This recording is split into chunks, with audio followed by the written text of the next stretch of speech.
Very good morning to all of you.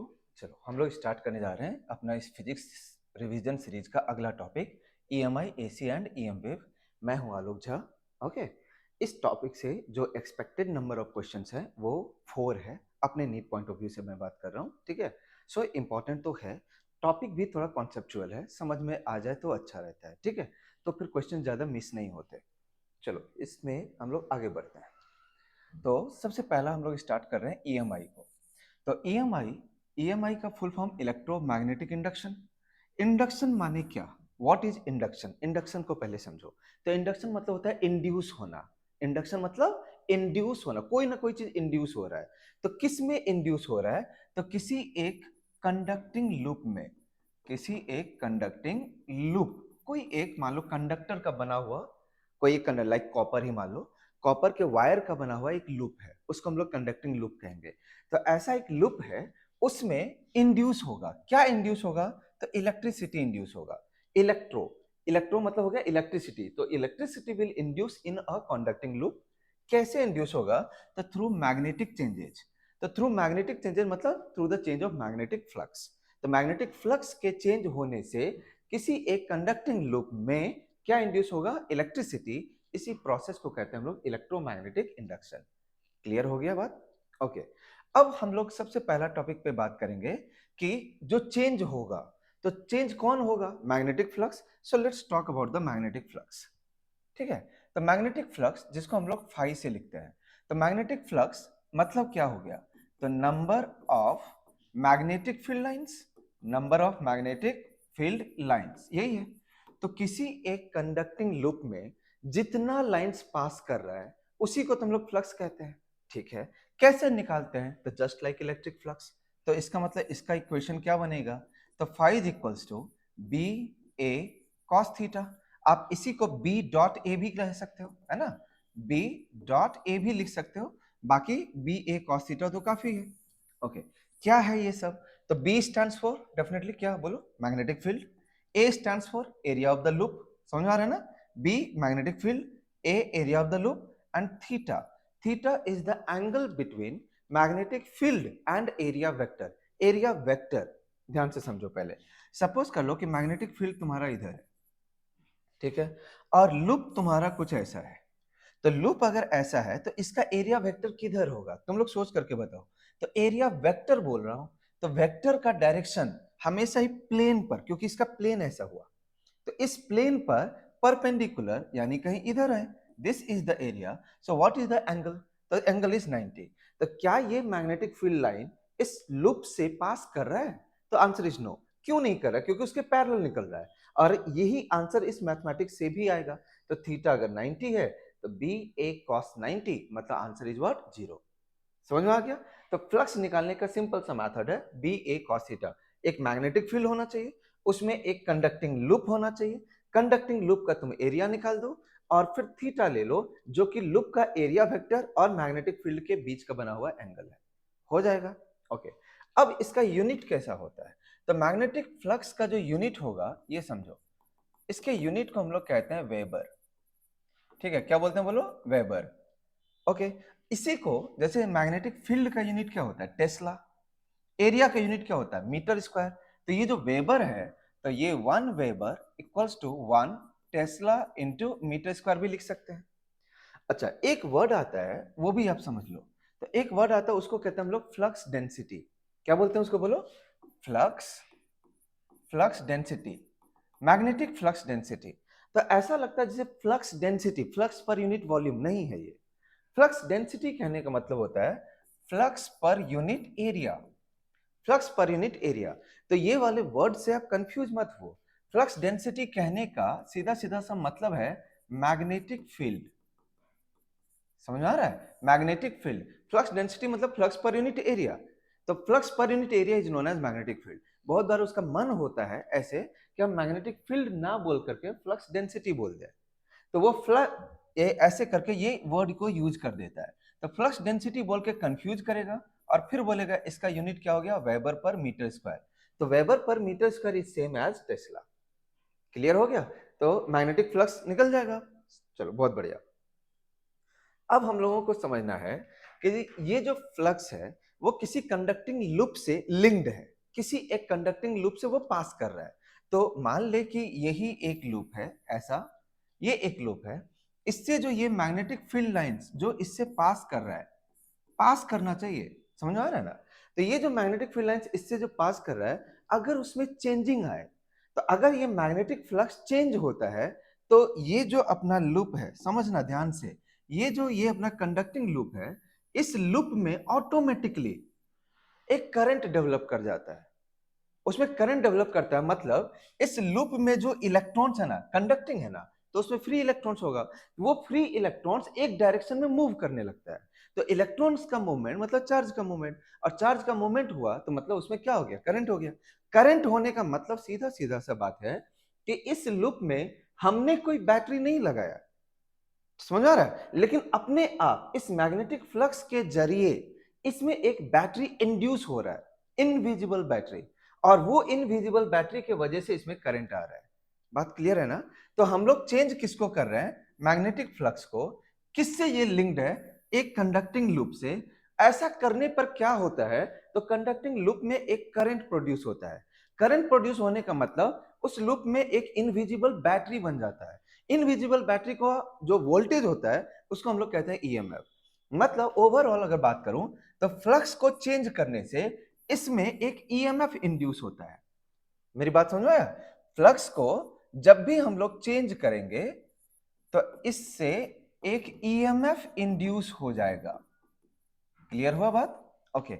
इस चीज को स्टडी किया था फेराडे ने, इसीलिए पूरा पूरा जो ईएमआई है वो फेराडेज लॉ के नाम से जाना जाता है, समझो। तो अब फेराडेज ने क्या स्टडी किया, तो फेराडे के अकॉर्डिंग ये जो ईएमएफ उसमें इंड्यूस हुआ है उस कंडक्टिंग लूप में ना, उसका वैल्यू है minus D phi by D T.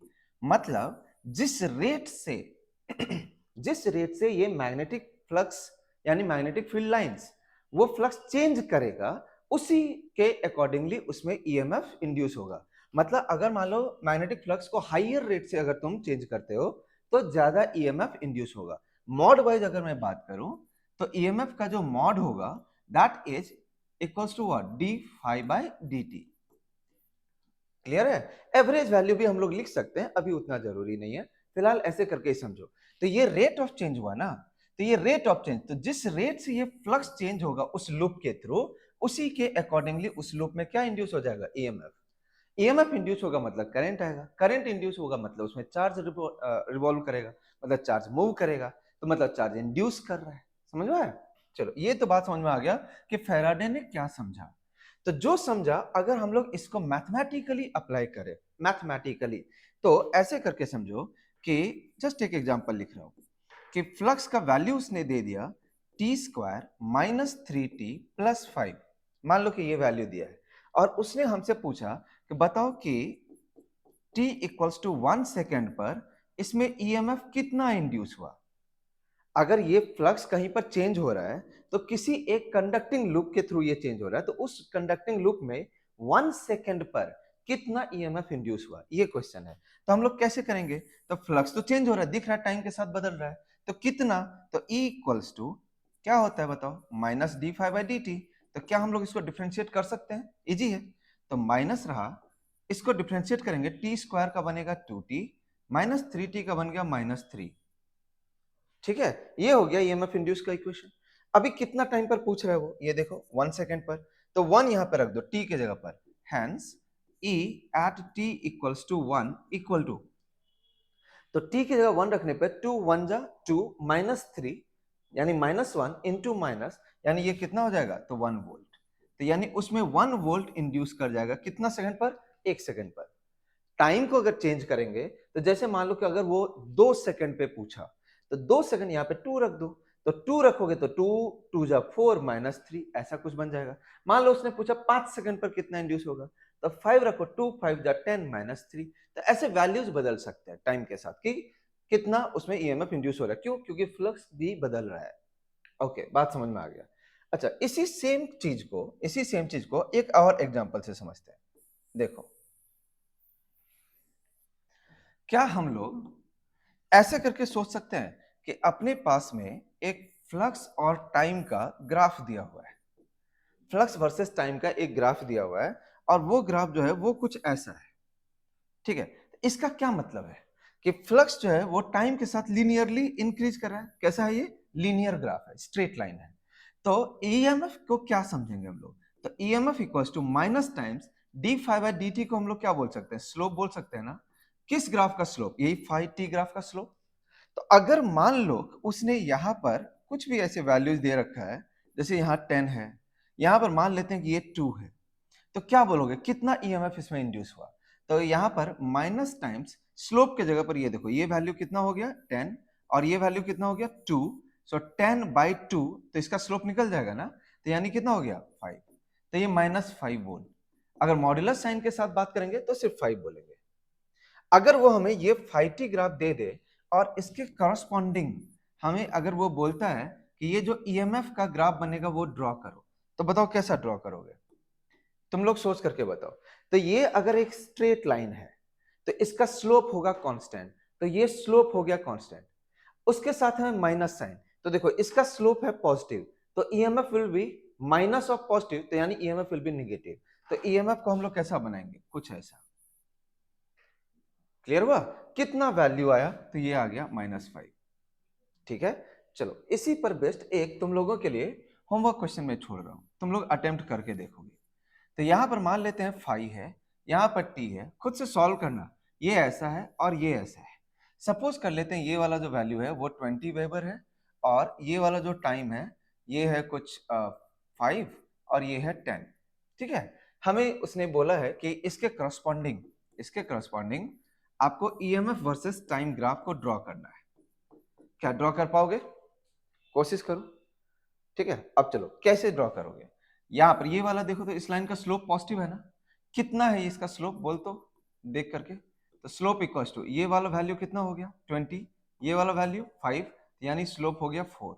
अच्छा, इस लाइन का स्लोप भी बता दे, अभी ही बता ही दे। तो ये वाला लाइन अगेन 20, ये कितना हो गया 5, तो 20/5, अगेन ये 4 ही है, लेकिन -4 होगा क्योंकि निगेटिव जा रहा है। तो अभी जब ईएमएफ बोलेंगे तो वो तो माइनस ऑफ स्लोप होता है, तो इनिशियली वो ऐसा बनेगा, तो ये -4, और बाद वाले में ये कुछ ऐसा बन जाएगा। मेरी बात समझ में आ रहा है? तो इस तरीके से हम लोग जो है ये ईएमएफ का ग्राफ को ड्रॉ कर पाएंगे। चलो बहुत अच्छा। अब हम लोग बात करने जा रहे हैं इस बात पे कि ये जो कंडक्टिंग लूप है, ये कंडक्टिंग लूप, ये देखो ये पूरा पूरा क्लोज्ड है। यस है। क्या हमेशा जरूरी है कि ये कंडक्टिंग लूप क्लोज्ड ही हो? यस, ये बहुत बड़ा बात है। अगर ये कंडक्टिंग लूप क्लोज नहीं हुआ तो, अगर ये कंडक्टिंग लूप कुछ ऐसा हो गया, ये समझना, अगर ऐसा हो गया मतलब एक जगह पर बस ये टूटा हुआ है, तो अगर कुछ ऐसा हुआ तब तो इस लूप का रेसिस्टेंस कितना हो जाएगा? इनफाइनाइट। इसका रेसिस्टेंस इनफाइनाइट क्यों? क्योंकि यहाँ पे टूटा हुआ है। लेकिन अगर ये टूटा हुआ नहीं है तो इसका कुछ ना कुछ तो रेसिस्टेंस होगा, तो इसका रेसिस्टेंस होगा आर। ठीक है, ओके। अब सपोज कर लो कि यहां पर से हम लोगों ने मैग्नेटिक फील्ड लाइंस ऐसे करके इससे पास करवाया, यानी फ्लक्स पास करवा रहे हैं यहां से भी, दोनों ही कंडीशन में हम लोग बात कर रहे हैं। तो अभी अगर हम लोगों ने पहला बात को सोचना है ईएमएफ पर, तो ईएमएफ पर तो फर्स्ट हम लोग सोच रहे हैं ईएमएफ के ऊपर। बोलो ईएमएफ का इक्वेशन क्या लिखेंगे हम लोग? तो -d∅dt। ठीक है, क्या फ्लक्स इससे चेंज हो रहा है? यस चेंज हो रहा है। क्या फ्लक्स इससे भी चेंज हो रहा है? यस चेंज हो रहा है। फ्लक्स तो चेंज हो ही रहा है दोनों ही जगह से, तो यानी फ्लक्स चेंज हो रहा है, तो मतलब इसमें भी ईएमएफ इंड्यूस हो सकता है और ईएमएफ इसमें भी इंड्यूस हो सकता है। मतलब EMF can be induced in a closed loop also and in a open loop also. बात समझ में आया ना? तो अगर हम लोग इसका एवरेज वैल्यू को भी लिखें, ईएमएफ का एवरेज वैल्यू, तो सिंपली ऐसे लिखेंगे -del∅/t, जितना टाइम में वो चेंजिंग हुआ, जो भी टाइम इंटरवल हमें लिखा, तो डेल फाइ की जगह पर final flux minus initial flux. बात क्लियर है? अगर हम लोग इसका इंस्टेंटेनियस वैल्यू देखें तो ये d∅dt, और एवरेज वैल्यू अगर देखें, अगर उसने एक टाइम इंटरवल दे दिया, तो final flux minus initial flux by time. तो EMF can be induced in what kind of loops? Closed loop में हो सकता है ना? क्लोज्ड लूप में यस हो सकता है। क्या ओपन लूप में हो सकता है या नहीं? यस हो सकता है। तो ईएमएफ जो है वो दोनों ही लूप में ये इंड्यूस हो सकता है। होप सो सबको समझ में आ गया। चलिए अब हम लोग बात करने जा रहे हैं सेकंड पे। अब मैं यहां पर बात करूंगा सेकंड पर। अब हम लोग बात सोच रहे हैं करंट का। तो करंट क्या होता है? तो जब इसमें ईएमएफ इंड्यूस हो गया है तो यानी इसमें एक इनविजिबल बैटरी है। तो invisible battery is capable to send the current. तो करंट का वैल्यू कितना लिखोगे? तो I इज इक्वल्स टू लिखते हैं E बाय आर। बात तो सही बात है। तो अगर ये क्लोज्ड लूप है तो क्लोज्ड लूप में ये समझना, ये इंपॉर्टेंट है, क्लोज्ड लूप में बताओ करंट हो सकता है या नहीं हो सकता है? क्यों? क्योंकि उसका रेसिस्टेंस फाइनाइट है, उसका रेसिस्टेंस वैल्यू दिया हुआ है। जो चार्ज इसमें इंड्यूस होगा वो पूरे में रोटेट कर सकता है। लेकिन अगर यहीं पे लूप ओपन हो जाए, ओपन लूप, तो ओपन लूप में अगर इसमें एक बैटरी इंड्यूस्ड भी है तो वो जो चार्ज को सेंड करेगा तो वो चार्ज इसको पार कर पाएगा? नहीं ना। ऐसे भी आर अगर इनफाइनाइट कर दोगे तो इसमें करंट जनरेट नहीं हो पाएगा। तो ओपन लूप में करंट इंड्यूस नहीं हो पाता है, ईएमएफ इंड्यूस होता है लेकिन करंट नहीं हो पाता है। याद रहेगा? ठीक है। अब मैं बात कर रहा हूं सिर्फ क्लोज्ड लूप का। तो अगर हम लोगों ने सिर्फ और सिर्फ क्लोज्ड लूप का ही बात किया, चलो इसको हटा दो। तो अगर हम लोगों ने सिर्फ क्लोज लूप का बात किया तो करंट का वैल्यू को कितना लिखोगे? तो देखो आर है वहां पर, तो माइनस हो गया, -1/r, ई की जगह पर लिख दिया कुछ ऐसा d5/dt। अच्छा, आई का अगर हमें एवरेज वैल्यू लिखना है तो कितना लिखेंगे? तो -1/r into del phi by what t. बात खत्म है। तो इससे एवरेज करंट भी निकल जाएगा। क्लियर है ना? ओके। ये हो गया सेकंड। मतलब ये हमें समझ में आना चाहिए था कि किस तरह के लूप में करंट इंड्यूस हो सकता है। ओके। दूसरी बात कि करंट का इंड्यूस होना किस किस फैक्टर पे डिपेंड करता है। जैसे रेसिस्टेंस पर डिपेंड करता है, यस। चेंज इन फ्लक्स पे डिपेंड करता है, यस। टाइम इंटरवल पे डिपेंड करता है, यस। ठीक है। चलो अब मैं बात करने जा रहा हूं तीसरे वाले टर्म पे। चलो तीसरा वाला टर्म को ध्यान से देखो। तो थर्ड वाला जो टर्म है वो है चार्ज का। चार्ज कितना इंड्यूस होगा? तो चार्ज का इंड्यूस होना तभी पॉसिबल होगा जब उसमें करंट इंड्यूस होगा। ध्यान से समझो, बिना करंट के, अगर करंट भी नहीं है तो चार्ज का फ्लो होने का कोई बात नहीं है। समझ आ रहा है? Current is flow of charge per unit time. तो चार्ज का इंड्यूस होना मतलब कितना चार्ज उसमें फ्लो कर रहा है वो तभी हो सकता है जब ये लूप क्लोज्ड है। इसमें होगा, इसमें नहीं होगा। बात समझा? इसमें ना करंट इंड्यूस होगा और ना ही चार्ज इंड्यूस होगा। तो सिर्फ और सिर्फ किसमें इंड्यूस हो सकता है? ये क्लोज्ड लूप में। तो इन क्लोज्ड लूप ओनली। चलो अब ये चार्ज कितना? तो Q जो होगा उसको हम लोग लिख सकते हैं I into d t. D q equals to I into d T. तो I के जगह पर हम लोग क्या लिखे थे? तो -1/r d5/dt into what D T. अब देखो ये डी टी खत्म। तो बेसिकली ये dq जो है वो बन गया -d5/r। तो dq हमें नहीं चाहिए, हमें q चाहिए। तो इसको हम लोग लिखेंगे -del5/r। अब देखो इसमें एक खास बात क्या है? तो इसका खास बात ये है कि कितना चार्ज इंड्यूस हुआ है ये टाइम पर डिपेंड नहीं करता, सिर्फ और सिर्फ चेंज इन फ्लक्स और रेसिस्टेंस पर डिपेंड करता है। समझ में आ रहा है ना सबको? ये ध्यान से देखते रहना, बातों को ध्यान से सुनना, और फिर अगर रफ हो सके तो रफ में बस इतना सा नोट कर लो। हाँ भाई, क्यू इतना होता है, टाइम पर डिपेंड नहीं करता। क्यू कितना होता है? -del5/r। क्लियर हो गया। del5 मतलब क्या है? Change in flux. Change in flux कैसे निकाल सकते हैं? Final flux minus initial flux. ठीक है। अब अगर मैं एक एग्जांपल लेता हूं, सपोज कर लो कि मैग्नेटिक फील्ड है कुछ ऐसा है, इनवर्ट, पूरे में, पूरा प्लेन में ही है ये कुछ मैग्नेटिक फील्ड, कुछ ऐसा ही है। ठीक है। अभी एक लूप है, वो लूप कुछ ऐसा रखा हुआ है। ठीक है। अभी जो इसमें एंगल है, मतलब इस लूप को ऐसे समझो कि इसका एरिया वेक्टर बाहर है। तो अभी इसका एरिया वेक्टर बाहर है तो मतलब थीटा का वैल्यू को तुम मान सकते हो कितना? 180 डिग्री। ठीक है। इसके बाद हमने क्या किया? तो ये लूप को टर्न किया है, टर्न थ्रू 180 डिग्री। ये लूप जो है वो 180 डिग्री से हमने टर्न कर दिया। तो तब भी ये लूप तो दिखेगा ऐसा ही, लेकिन अगर पहले डायरेक्शन इसका बाहर था तो 180 से टर्न करने के बाद इसका डायरेक्शन अंदर हो जाएगा। तो फाइनली जो थीटा बनेगा वो बनेगा 0 डिग्री। तो इनिशियल फ्लक्स निकालो, फाइनल फ्लक्स निकालो, तो चेंज इन फ्लक्स कितना आएगा? तो ये बन जाएगा 2BA। समझ में बात आ रहा है? ये कितना बन जाएगा 2ba। क्यों? क्योंकि फाइनल फ्लक्स में ba cos 0, इनिशियल फ्लक्स में ba cos 180। तो जब भी ऐसा बोले ना कि ये लूप को 180 डिग्री से चेंज कर रहे हैं, तो ये मैग्नेटिक फील्ड के साथ बस इनिशियल एंगल को देख लेना है और फिर ये तुम लगा सकते हो। नीट में ये मोस्टली ऐसे क्वेश्चंस पूछे जाते हैं, ध्यान से रखना इसको। तो ऐसे में बताओ कि चार्ज इंड्यूस कितना होगा। तो चार्ज जो इंड्यूस होगा तो ये सिंपली हो जाएगा 2ba/r। मैं मॉड्यूलस साइन लिखा हूं, ठीक है। तो ये what is this r? r is for resistance of the conducting loop. बता, समझ में आया ये तीन का तीनों कॉन्सेप्ट? ठीक है। आई क्यू मतलब ईएमएफ, करंट एंड चार्ज, ये तीनों समझ में आ गया। फैराडेज लॉ क्लियर हुआ। फैराडेज लॉ क्या कह रहा है? जब भी फ्लक्स चेंज करेगा किसके थ्रू? किसी कंडक्टिंग लूप के थ्रू, तो ऐसे में उसमें क्या इंड्यूस होगा? Current electricity. करंट इलेक्ट्रिसिटी के इंड्यूस होने के लिए बताओ लूप ओपन होना चाहिए ना क्लोज्ड होना चाहिए?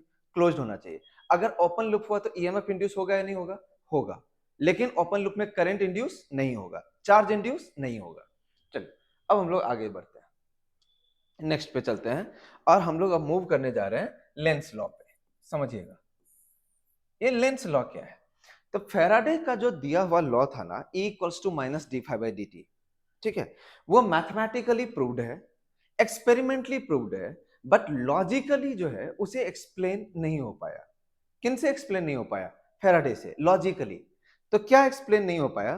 तो उसमें जो माइनस साइन आता है ना, माइनस d∅dt, वो माइनस साइन क्यों है, नहीं है, ये एक्सप्लेन नहीं हो पाया। किन से? फैराडे से। तो फैराडे के जगह पर उसके उस माइनस साइन को, यानी E equals to minus d∅dt जो है, इसमें से जो ये माइनस वाला साइन है, इसको एक्सप्लेन बेसिकली किया है लेंस ने। तो इन्होंने समझाया कैसे? तो इन्होंने जो बोला कि ये जो EMI है, ये जो इंडक्शन वाला जो प्रोसेस है, this is purely conservation of energy. Pure conservation of energy. ये जो इंडक्शन हो रहा है ना, क्या इंडक्शन हो रहा है? करंट। तो ये जो करंट यानी इलेक्ट्रिक एनर्जी जो इंड्यूस हो रहा है, तो वो आपका कहीं ना कहीं दूसरा वाला एनर्जी है जो इसमें कन्वर्ट हो रहा है थ्रू मैग्नेटिक एजेंट। तो मैग्नेटिक एजेंट जो है ना, मैग्नेटिक फील्ड या मैग्नेटिक फ्लक्स, वो कहीं ना कहीं मीडिएटर का काम कर रहा है, बिचौलिया, मीडिएटर। मीडिएटर में क्या होता है ये समझो ना कि शादी राम घर जोड़े वाला, शादी राम घर जोड़े में हमेशा एक लड़का एक लड़की, बीच में एक मीडिएटर चाहिए ना। समझ में बात आ रहा है? तो फाइनली जो है बन कौन रहा है? करंट। वो फाइनल रिजल्ट है, फाइनली हो रहा है शादी, ठीक है। तो लेकिन उसमें मीडिएटर का काम कौन कर रहा है? ये। तो बोलोगे इनिशियल वर्क किसने किया? तो इनिशियल करने वाला कोई ना कोई है, इनिशियली भी कोई ना कोई है, क्योंकि ये मैग्नेटिक एनर्जी इलेक्ट्रिक एनर्जी में कन्वर्ट नहीं हुआ है डायरेक्टली। मैग्नेटिक एनर्जी तो इसमें मीडिएटर का रोल प्ले कर रहा है। तो इस ये इंडक्शन का जो प्रोसेस है उसमें समझो, जैसे कि ये लूप ही हम मान रहे हैं, समझना ध्यान से, शायद समझ में आएगा, अच्छा स्टोरी है। तो ये जो जैसे ये एक लूप है, तो लूप को क्या किया कि मैंने यहां पर इसको पकड़ा और इसको रोटेट करना स्टार्ट किया। तो इसको रोटेट करने में क्या मेरा मेहनत नहीं लगेगा? वर्क करना पड़ेगा ना मुझे। तो ये मैं इसको घुमा रहा हूं, वर्क कर रहा हूं, लेकिन सिंपली इसको घुमाने से इसमें करंट जनरेट नहीं होगा। मेरा मेहनत जा रहा है लेकिन इसमें करंट नहीं बना। तो हमने क्या किया कि इस जगह पर एक मैग्नेटिक फील्ड रख दिया। ऐसा मान लेते हैं ये एक मैग्नेटिक फील्ड है, ये हो गया मैग्नेटिक फील्ड। अब ये लूप है। अब मैंने क्या किया? अब फिर से इस लूप को पकड़ा, मैं मैकेनिकली इसको घुमा रहा हूं। मेरा ये मैकेनिकल वर्क जा रहा है, समझ आ रहा है? और मेरा जो मैकेनिकल एनर्जी है वो इस मैग्नेटिक एनर्जी के थ्रू किस में फाइनली अपीयर होगा, कन्वर्ट किस में हो जाएगा? तो करंट में। तो बताओ कौन सा एनर्जी किस में जाकर के कन्वर्ट हुआ है? तो मेरा मैकेनिकल एनर्जी फाइनली करंट में जाकर के, यानी इलेक्ट्रिक एनर्जी में कन्वर्ट हो गया। लेकिन बीच का मेडिएटर कि मेरे मैकेनिकल एनर्जी को उस फॉर्म में कन्वर्ट कर पाया, वो कौन है? तो ये मैग्नेटिक फील्ड है। तो it is just a kind of what? बिचौलिया। तो ये पूरा का पूरा प्रोसेस इस लेंस ने समझाया कि ये कंजर्वेशन ऑफ एनर्जी पर बेस्ड है। कोई एक एनर्जी जो है वो घट रहा है और उसके बदले कोई दूसरा एनर्जी है जो यहाँ इलेक्ट्रिक एनर्जी है वो अपीयर हो रहा है। ओके, बात समझ में आया? ओके, फिर इन्होंने बोला कि ये जो है ना कि किस तरीके से उसमें अपीयर हुआ या किस डायरेक्शन में अपीयर हुआ, करंट इलेक्ट्रिसिटी किस डायरेक्शन में बना, करंट का डायरेक्शन क्या हुआ। तो डायरेक्शन ऑफ करंट के लिए डायरेक्शन ऑफ करंट जो होगा उसके लिए इसने समझाया कि आप ऐसे समझो कि जब इस लूप के थ्रू यानी कंडक्टिंग लूप के थ्रू मैग्नेटिक फ्लक्स बढ़ेगा, तब ये लूप कुछ ऐसे करंट को इंड्यूस करेगा जिससे वो फ्लक्स को अपोज कर सके। समझ में आया? नहीं समझ में आया? समझाता हूं। जैसे कि मान लो कि अगर ये एक लूप है ऐसा, और यहां पर जो है, यहां पर मैग्नेटिक फील्ड लाइंस इधर है, ये है मैग्नेटिक फील्ड लाइंस। सपोज करो कि ये मैग्नेटिक फील्ड लाइंस बढ़ रहा है। अगर ये मैग्नेटिक फील्ड लाइंस बढ़ गया तो ऐसे में क्या होगा, तो ये लूप के थ्रू ये फील्ड लाइंस बढ़ गया, तो ये लूप में अपने आप जो करंट इंड्यूस हुआ ना, वो करंट इंड्यूस कुछ ऐसे होगा वो इसको अपोज करे, तो ये इंक्रीज हो रहा था। तो इसको अपोज करने का मतलब हुआ कि ये लूप में करंट कुछ बनेगा ऐसा, एंटी क्लॉकवाइज, ऐसे ऐसे। तो ऐसा बनने पर क्या हो गया, तो ऐसा बनने पर ये लूप अपना मैग्नेटिक फील्ड लाइंस ऑपोजिट में बना दिया इधर। तो इसका जो मैग्नेटिक फील्ड लाइंस इधर बना है, वो मैग्नेटिक फील्ड लाइंस देखो अप्लाइड के ऑपोजिट हुआ या नहीं, तो ये अपोजिंग नेचर का होता है।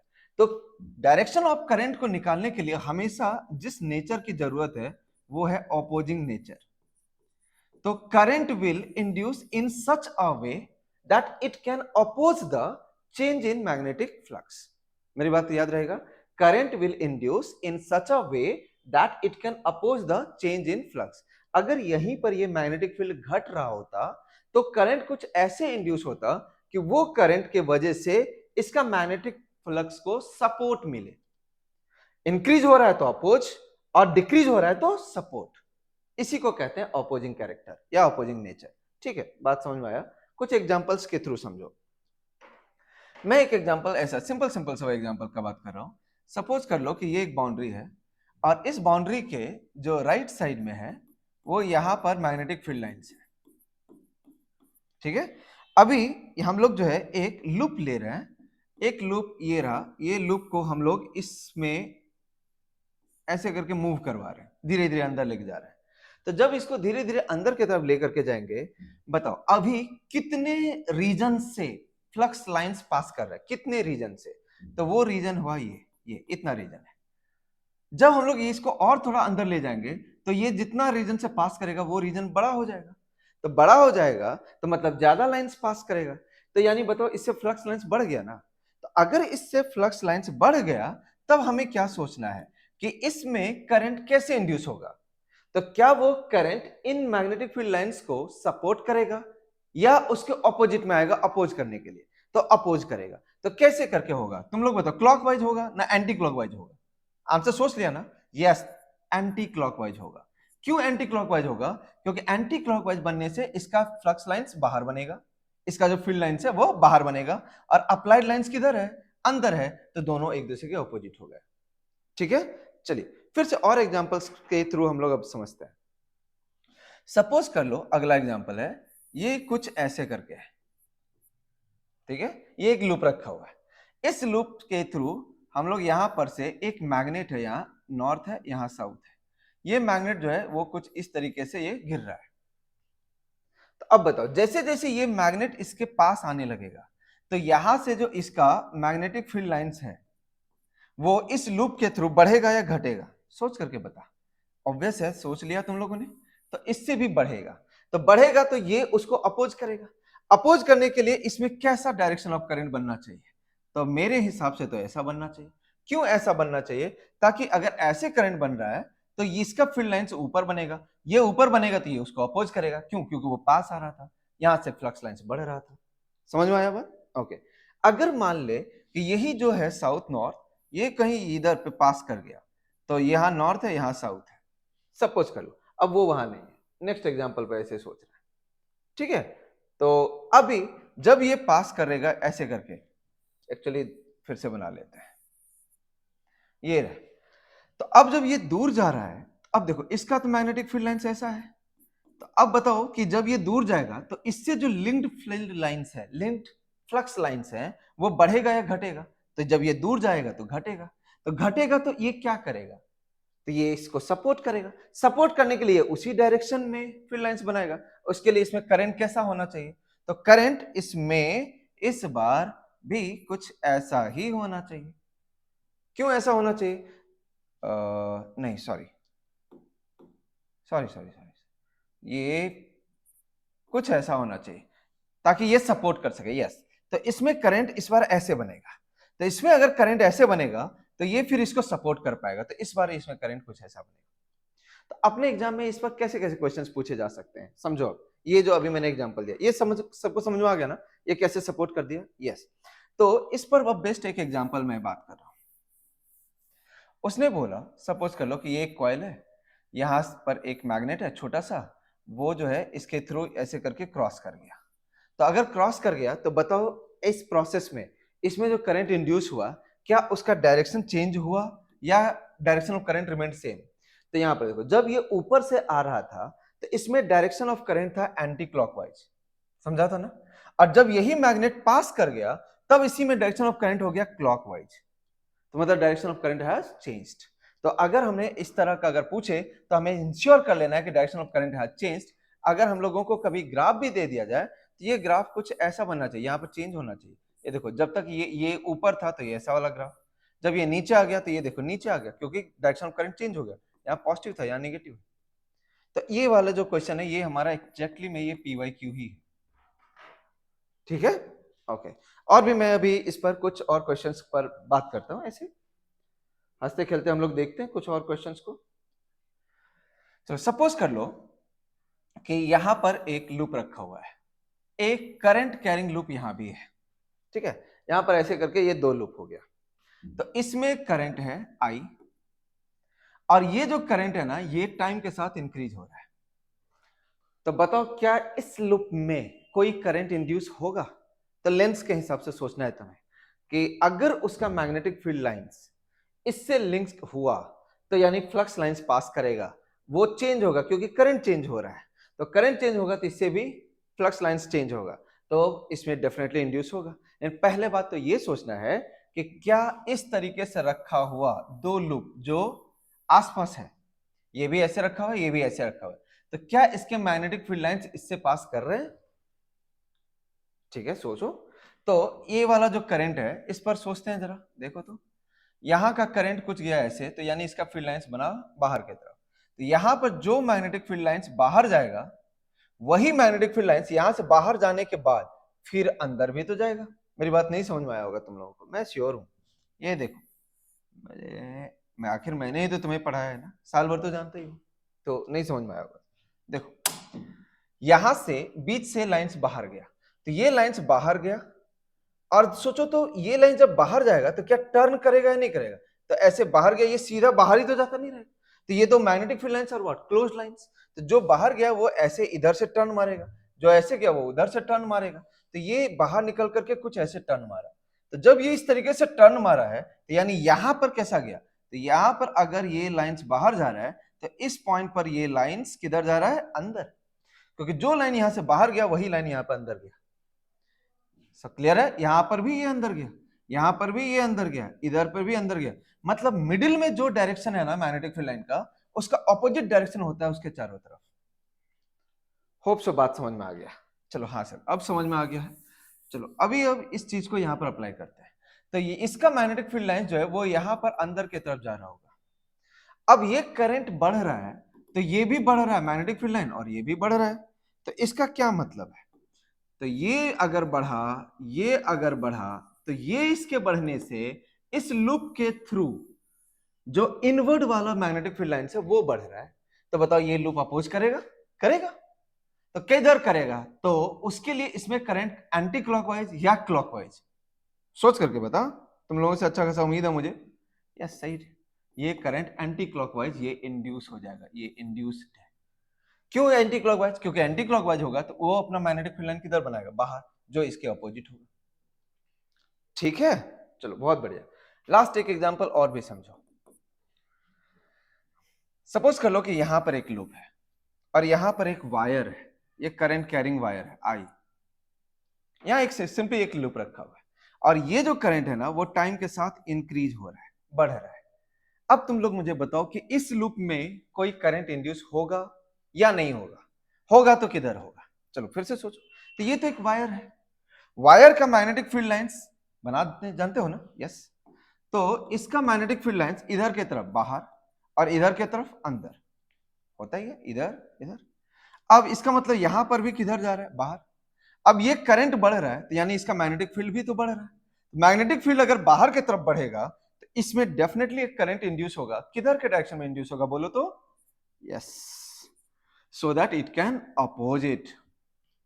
बात समझ में आया? लेंस लॉ क्या है? The Lenz law is based upon conservation of energy. Direction of current will induce in such a way that it can oppose the changing flux lines.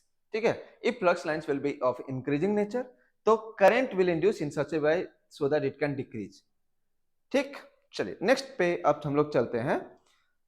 Next छोटा सा topic, motional EMF. Motional EMF ये हमें ये समझा रहा है कि अगर अपने पास में पूरा पूरा लूप है, लूप से फ्लक्स लाइंस अगर पास करता है, वो अगर चेंज होता है तो ईएमएफ, करंट, ये सब निकाल सकते हैं। सोचो कि अगर मान लो पूरा लूप ना हो करके सिंपली एक कंडक्टिंग रॉड है, एक कंडक्टिंग रॉड है और कंडक्टिंग रॉड अगर किसी मैग्नेटिक फील्ड में मूव कर रहा है तो एक सिंपल एक ओपन कंडक्टिंग रॉड अगर वो एक मैग्नेटिक फील्ड में मूव कर रहा है तो क्या उसमें ईएमएफ इंड्यूस होगा या नहीं होगा? Answer is yes. क्यों होगा? क्योंकि अगर मान लेते हैं कि उस रॉड को, तो रॉड का दोनों एंड बंद नहीं है, मतलब क्या है? ओपन लूप टाइप का हुआ है। ओपन लूप में क्या इंड्यूस नहीं होता है? करंट। क्या इंड्यूस हो सकता है? ईएमएफ। बात समझ आया? तो इसी कॉन्सेप्ट पर यह बना हुआ है कि अगर मान लेते हैं नॉर्मली एक कंडक्टिंग रॉड ही ले लें और उस कंडक्टिंग रॉड को किसी मैग्नेटिक फील्ड में मूव करें। ध्यान से सुनना ये वाला लाइन, एक conducting rod just like this pen, और इस रॉड को मूव करना है किसी मैग्नेटिक फील्ड में। अगर ये मूव ना करे तो कोई मतलब नहीं है, ये मूव है तभी तो मोशन है ना, मोशन से। तो motion of this rod is necessary कहां? In magnetic field, in some magnetic field. तो ऐसे में उस रॉड में क्या इंड्यूस हो जाएगा? एक ईएमएफ। ठीक है, तो चलो देखते हैं इसमें। तो यहां पर दो टाइप का मूवमेंट हम लोग बात कर सकते हैं, एक ट्रांसलेटरी टाइप का। तो अगर ट्रांसलेशन वाला मोशन है, ट्रांसलेशन वाला मोशन ऐसा हुआ, ये रॉड का लेंथ है L, अगर ये मूव कर रहा है कुछ वेलोसिटी v से, ठीक है, और मैग्नेटिक फील्ड जो है वो मान लेते हैं अंदर की तरफ है B। तो देखो लेंथ, वेलोसिटी और मैग्नेटिक फील्ड तीनों ही एक दूसरे पे परपेंडिकुलर। लेंथ समझ में आ रहा है ना, ये रहा लेंथ, वेलोसिटी इस पर परपेंडिकुलर लेंथ पे, और मैग्नेटिक फील्ड अगर अंदर हो गया तो वो वेलोसिटी पर भी परपेंडिकुलर और लेंथ पर भी परपेंडिकुलर। तो ऐसे में इसका जो टर्मिनल्स है ना, ये रॉड का टर्मिनल्स, उसके अक्रॉस एक ईएमएफ इंड्यूस हो जाता है, एंड दैट ईएमएफ इंड्यूस्ड, उसका वैल्यू होता है B L V. B L V, हाँ, बशर्ते हमें ये बात मालूम होना चाहिए कि ऐसा होने के लिए बी एल और वी एक दूसरे पे परपेंडिकुलर होना चाहिए, नहीं तो ऐसा नहीं होगा। ठीक है, अब बात ये है कि इस एक रॉड का कितने एंड पॉइंट्स हैं? तो एक ये हो गया, एक ये हो गया। बैटरी तो ये बन गया, बैटरी तो ये बन गया, ये पॉइंट हो गया ए, ये पॉइंट हो गया बी, इसके बीच में एक बैटरी बन गया। लेकिन वो बैटरी का हायर पोटेंशियल किधर? तो हायर पोटेंशियल के लिए तुम्हें ये वेलोसिटी दिख रहा है ना, वेलोसिटी और मैग्नेटिक फील्ड। तो वेलोसिटी और मैग्नेटिक फील्ड का क्रॉस प्रोडक्ट करो, v क्रॉस b। तो v क्रॉस b का डायरेक्शन किधर जा रहा है? a की तरफ या b की तरफ? तो ये जिधर जाएगा उधर की तरफ हाई पोटेंशियल बना दो। ठीक है, ये जिधर भी जाएगा उधर के तरफ हाई पोटेंशियल को तुम बना दो। यही हो गया तुम्हारा ईएमएफ का value, which is equals to B L V. ठीक है, होप से सबको समझ में आ गया, बहुत बढ़िया। सो ये क्लियर है सर। अब दूसरा टाइप का एक मूवमेंट लेते हैं जो कि होता है रोटेशनल मूवमेंट। ओके, अगर एक रॉड मान लो रोटेट कर रहा हो, तो अगर एक रॉड रोटेट करता है तो भी तो ऐसा हो सकता है किसी मैग्नेटिक फील्ड में रोटेट कर रहा है। तो अगर मान लेते हैं कि ये एक रॉड है और ये रॉड जो है ये पॉइंट ए है, ये पॉइंट बी है, इसका लेंथ एल है, और ये पॉइंट ए के अबाउट ये ओमेगा एंगुलर स्पीड से रोटेट किया, और यहां भी एक मैग्नेटिक फील्ड है कुछ ऐसा। तो ध्यान क्या देना है तुम्हें, यहां पे रॉड के लेंथ को देखो, लेंथ, मैग्नेटिक फील्ड को देखो, क्या लेंथ और मैग्नेटिक फील्ड एक दूसरे पे परपेंडिकुलर है ना, मैग्नेटिक फील्ड अंदर गया, और ये जो रोटेट करेगा तो ये पूरा का पूरा रॉड का जो वेलोसिटी होगा वो तो ऐसा जाएगा, ऐसे ये नीचे की तरफ जा रहा है। तो ये देखो velocity is perpendicular to length, तो ऐसे में इसका ए और बी के बीच में भी ईएमएफ इंड्यूस होगा, and that induced EMF will be equal to B omega L square by 2, B omega L square by 2, आप लोग याद रखेंगे इसको, ठीक है।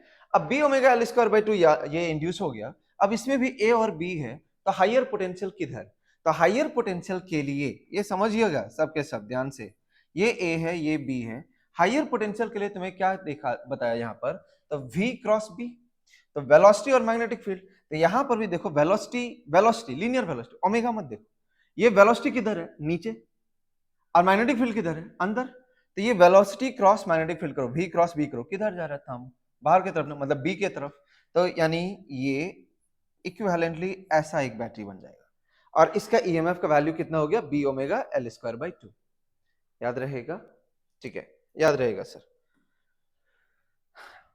अभी अब आप लोग जो है मुझे थोड़ा सा एक एग्जांपल एक करके बताइए।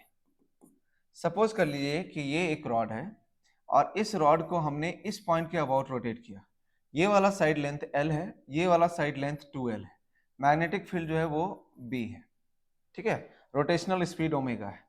क्या आप लोग कर पाएंगे, कर पाएंगे सर, कैसे, तो सबसे पहले आप लोग ये समझिएगा कि ये एक रॉड नहीं है, this is not a single rod, it is a combination of 2 rods, ध्यान में बात बैठा, ओके। राइट साइड वाले रॉड का लेंथ कितना है 2L, क्योंकि जिस पॉइंट का अबाउट ये रोटेट कर रहा है वहां से एक तरफ या वहां से दूसरी तरफ, तो यहां पर 2 रॉड है, राइट साइड वाले रॉड का लेंथ कितना 2L, लेफ्ट साइड वाले रॉड का लेंथ कितना L, ठीक है। जब ये इस तरीके से रोटेट करेगा तो राइट साइड वाला पार्ट किधर जाएगा, ऊपर जाएगा या नीचे जाएगा, सोच करके बता, यस सर ये नीचे जाएगा, और लेफ्ट साइड वाला पार्ट किधर जाएगा, ऊपर जाएगा, हुआ, ओके। तो अगर ये नीचे जाएगा तो v क्रॉस b करके देखो, यहां का v नीचे है, b तो अंदर है, तो v क्रॉस b उधर जा रहा है ना बाहर की तरफ, यानी ये जो सेंटर पॉइंट है, ये जो सेंटर पॉइंट है, यहां से वो वाला के तरफ, ये वाले के तरफ हायर पोटेंशियल बनेगा, ठीक है, ओके। और ये वाला जो पार्ट है इसका तो v ऊपर के तरफ है, ये वाला पार्ट का v ऊपर है, तो ये v है, और b किधर के तरफ है बताओ, मैग्नेटिक फील्ड देखो अंदर है, तो v क्रॉस b यहाँ लेफ्ट के तरफ जा रहा है, मतलब लेफ्ट वाले रॉड में हाइयर पोटेंशियल जो होगा वो इस साइड बनेगा, होप सो ये भी समझ में आ गया। तो ये दोनों बैटरी एक दूसरे के देखो ऑपोजिट पड़ रहा है, तो वो अगर हमसे पूछ ले कि ये वाला जो पॉइंट है वो सपोज कर लो P है, ये वाला जो पॉइंट है वो मान लेते हैं Q है, तो P और Q के बीच में कितना ईएमएफ इंड्यूस हुआ, तो इसका मैग्नीट्यूड कितना होगा, इसका मॉडुलस वैल्यू, तो ये हो जाएगा B ओमेगा L है यहाँ L स्क्वायर बाई 2, और उसका मॉडुलस वैल्यू बताओ, B ओमेगा इस साइड का L कितना हो गया 2L, तो 2L का होल स्क्वायर, तो 2L का होल स्क्वायर बाई 2। अब ये दोनों बैटरी ऑपोजिट है, तो ऐड करोगे या सब्सट्रैक्ट करोगे बताओ, सब्सट्रैक्ट करेंगे, यस, तो ये B omega L square by 2 ही रह जाएगा, और ये 4/2 यानी ये 2B ओमेगा L स्क्वायर बनेगा। सो E जो लिखेंगे हम लोग बिटवीन P एंड Q वो हो जाएगा, दोनों को माइनस कर दो, तो 2B omega L square minus B omega L square by 2, ऐसा करके जो भी आंसर आ जाए, क्लियर है, ओके, क्लियर हो सर। अब हम लोग बात करने जा रहे हैं इसी पर नेक्स्ट कॉन्सेप्ट का, मैग्नेटिक फोर्स के ऊपर, magnetic force and power, magnetic force and power.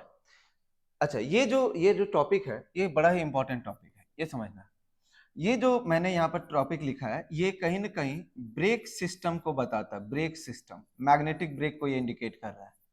तो ब्रेकिंग सिस्टम कैसे लगता है इंडिया में या कहीं और, जहां पर खास करके हम लोग मैग्नेटिक इफेक्ट को यूज करते हैं, तो मैग्नेटिक इफेक्ट पर इंडिया में बहुत ज्यादा हम लोग इसको यूज नहीं कर रहे हैं, क्योंकि इंडिया का जो जोग्राफिकल पोजीशन है वहां पर मैग्नेटिक फील्ड बहुत स्ट्रांग नहीं है।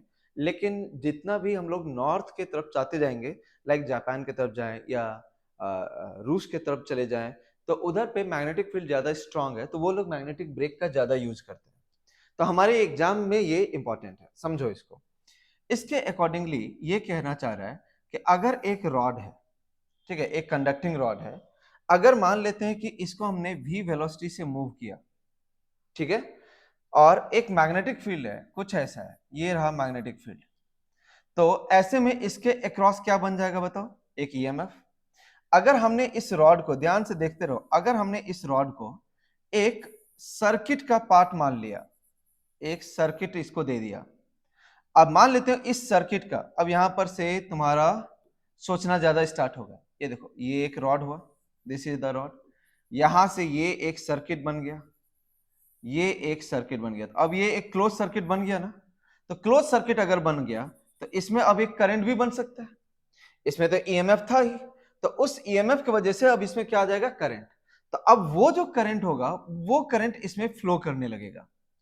अब उस करंट के वजह से क्या होगा कि इस रॉड को जब हम लोग इधर लेकर के जा रहे थे ना, तो ये रॉड पर एक ऑपोजिट डायरेक्शन में फोर्स लगेगा, ऐसा वाला एक फोर्स लगेगा, ऑपोजिट ऑफ द वेलोसिटी। इसी फोर्स को हम लोग मैग्नेटिक फोर्स कहते हैं और इसी का यूज करते हैं ब्रेक सिस्टम में। फिर से मैं वापस से एक बार समझाता हूं। ये एक कंडक्टिंग रॉड था, ध्यान से समझना, ये एक कंडक्टिंग रॉड था। इस रॉड को सिंपली अगर मूव करें, कुछ नहीं है, सिर्फ इसमें ईएमएफ है। मैंने इसके दोनों एंड से एक सर्किट बना दिया, ठीक है ना, सॉरी, मैंने इसके दोनों एंड के अक्रॉस एक रेसिस्टेंस को जोड़ करके एक सर्किट बना दिया। देखो यहां पर रेसिस्टेंस का वैल्यू हो गया, मान लेते हैं आर। तो सर्किट बनाते ही इसमें क्या आ गया, एक करंट आ गया। तो जैसे इसमें एक करंट आया, उस करंट के वजह से क्या हो गया कि उस करंट की वजह से अब ये वायर पर एक फोर्स लगने लग गया, और वो जो फोर्स था इसके वेलोसिटी के ऑपोजिट में लगने लग गया। तो इस फोर्स के वजह से अब इसका वेलोसिटी घटेगा। अब ये वाला फोर्स का जो मैग्नीट्यूड है, that is very important. That force कितना मैग्नीट्यूड है, तो B square L square V by R. आपके लिए इंपॉर्टेंट है, आपको याद रखना ही रखना है, ठीक है। इसका डेरिवेशन एग्जाम में नहीं करना। B square L square V by R, B magnetic field, L length, V is the velocity, R is the resistance. तो अब यहां से ये समझ में आता है कि ये जो फोर्स है वो कांस्टेंट फोर्स नहीं लगता है, ये कांस्टेंट नहीं है। ये देखो, ये वी पर डिपेंडेंट है। जितना इस रॉड का वेलोसिटी ज्यादा था ना, उतना ही इस पर फोर्स भी ज्यादा लगेगा, ठीक है, ओके। अब अगर हम लोग चाह रहे हैं कि ये रॉड इस कांस्टेंट वेलोसिटी से, यानी ये जो वेलोसिटी है ना v, अगर ये वेलोसिटी को कांस्टेंट रखना है, कांस्टेंट वेलोसिटी से ये मूव करता रहे, तो हमें इस पर फोर्स, इस रॉड पर फोर्स आगे की तरफ लगाना पड़ेगा, आगे की तरफ सेम अमाउंट में फोर्स लगाना पड़ेगा। तो जो एक्सटर्नल फोर्स होगा एफ एक्सटर्नल, उसका भी वैल्यू इतना ही लिखना पड़ेगा, B square L square V by what R. ऐसा करने पर क्या होगा कि इस पर नेट फोर्स हो जाएगा 0, और तब ये रॉड मूव करेगा कांस्टेंट वेलोसिटी से, ठीक है। तो अब अगर हमें ये फोर्स लगाना पड़ गया, ये फोर्स है एक्सटर्नल, ये है मैग्नेटिक फोर्स जो ब्रेक का काम करेगा। अगर हमने एक्सटर्नल फोर्स नहीं लगाया तो क्या होगा, तो इस फोर्स की वजह से इस रॉड का वेलोसिटी घटेगा। वेलोसिटी घटेगा मतलब ये रॉड धीरे धीरे रुक जाएगा, ठीक है, ओके। तो अब अगर हमने ये एक्सटर्नल फोर्स लगा दिया, तो डेफिनेटली हमने एक पावर को अप्लाई किया। तो वो पावर क्या होता है, तो फोर्स इंटू वेलोसिटी। पावर क्या होता है, फोर्स इंटू वेलोसिटी। तो फोर्स मालूम है, वेलोसिटी मालूम है, तो बताओ पावर कितना हो जाएगा, तो power equals to force into velocity. तो ये जो एक्सटर्नल पावर दे रहे हैं, अगर मैं ये एक्सटर्नल पावर का बात करूं, तो ये हो जाएगा B square L square V square by R. ये एक्सटर्नल पावर हमें सप्लाई करना पड़ेगा। या अगर वो यही पूछ रहा है कि मैग्नेटिक पावर कितना एक्ट हुआ, तो भी वही सेम मैग्नीट्यूड होगा, ये भी एफ इंटू वी ही होगा। तो उस वक्त भी B square L square V square by R, ठीक है, याद रहेगा। इस पर बेस्ड ये दोनों ही इक्वेशन, ये फोर्स किधर लगता है, ऑपोजिट ऑफ वेलोसिटी, उसको मेंटेन करने के लिए सामने की तरफ एक वेलोसिटी, एक फोर्स अप्लाई करना पड़ता है। क्यों, so that its velocity can be constant. अगर हम लोग सामने की तरफ फोर्स नहीं लगाया, तो उस फोर्स की वजह से इसका वेलोसिटी घटेगा और ये रुकेगा, that's why it is called as braking system, ठीक है। अब हम लोग बात करने जा रहे हैं नेक्स्ट टॉपिक पर, induced electric field. Induced electric field, इसके ऊपर। तो इंड्यूस्ड इलेक्ट्रिक फील्ड पर सोचो, ये कहता है कि जब भी कहीं पर, हम मैग्नेटिक फ्लक्स का बात नहीं कर रहे हैं, जब भी कहीं पर मैग्नेटिक फील्ड टाइम के साथ अगर बदलने लग जाए, ठीक है, टाइम के साथ, तो कभी भी अगर मैग्नेटिक फील्ड टाइम के साथ बदलने लग जाता है तो वो एक इलेक्ट्रिक फील्ड को इंड्यूस करता है, जिसको हम लोग कहते हैं इंड्यूस्ड इलेक्ट्रिक फील्ड। तो इंड्यूस्ड इलेक्ट्रिक फील्ड कैसे जनरेट होता है? तो it generates due to variable magnetic field. तो due to variable magnetic field with respect to what? Time के साथ।